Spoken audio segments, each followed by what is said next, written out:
When you stop and think about it, our entire world runs on systems we can't even see. There's this huge, invisible network that connects basically every single object in your life. It's the journey from deep in the ground all the way to the thing you're holding in your hand.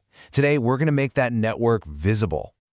Just take a look around you right now. Maybe at your desk, see that coffee? Or the phone you're probably scrolling on? None of it just magically appeared there.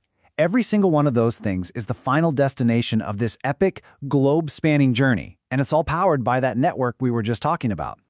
So the big question is, how? How does it all actually work? Well, to really get a handle on the journey of, say, a single coffee bean, we first need to make sure we're speaking the same language. And it really all boils down to two key ideas that, honestly, people mix up all the time: logistics and supply chain. All right, first up, logistics versus the supply chain. To really see this invisible network, we've got to know what we're looking at. And that starts right here, with understanding the difference between these two massive concepts. Okay, let's start with the big picture. The supply chain. The best way to think about it is as the entire ecosystem. It's the whole shebang, the complete network that gets the raw materials, makes the product, and gets it into your hands. And it's not just about moving stuff around. It includes things like marketing, sales, even the financing. It is the grand plan.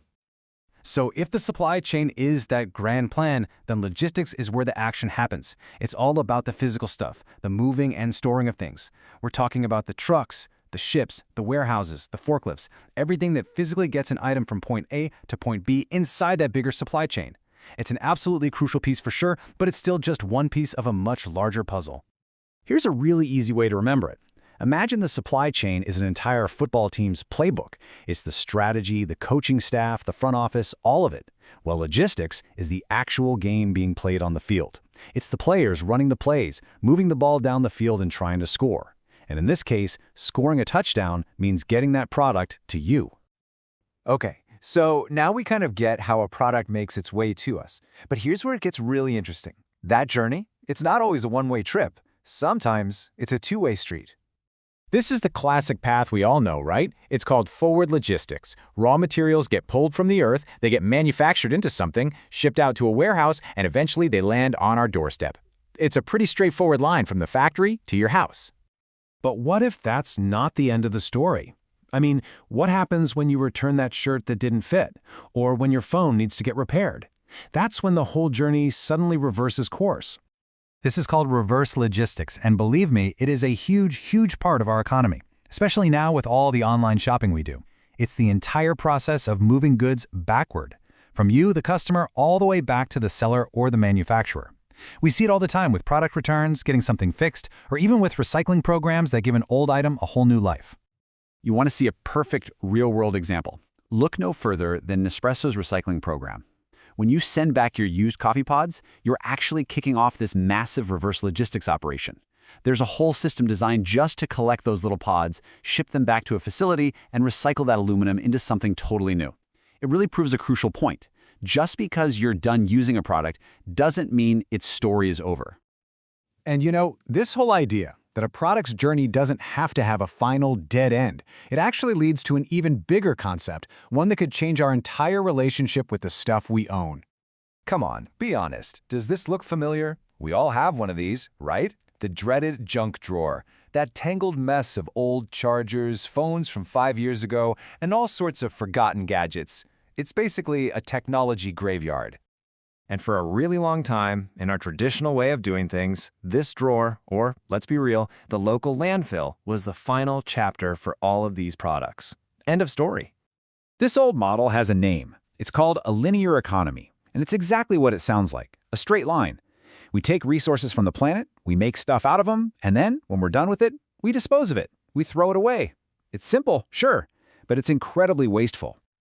And this model has a huge blind spot. It's basically built on ignoring the costs of waste after the useful product life has ended.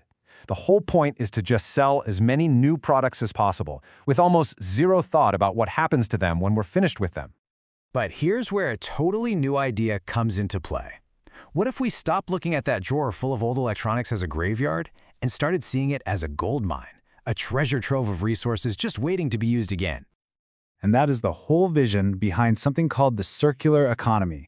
Instead of that straight line ending in a landfill, it's a continuous loop.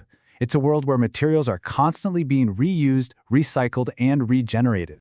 See, in this model, the entire mindset shifts. A circular economy is designed from the ground up to use as few new resources as it can. The goal is to keep products and materials in use for as long as humanly possible, and then, and this is the key part, recover those materials to feed them right back into the system. In this world, waste isn't a problem to be solved, it's a resource to be used. So what it does is it transforms that dead-end, one-way street of the linear economy into a roundabout.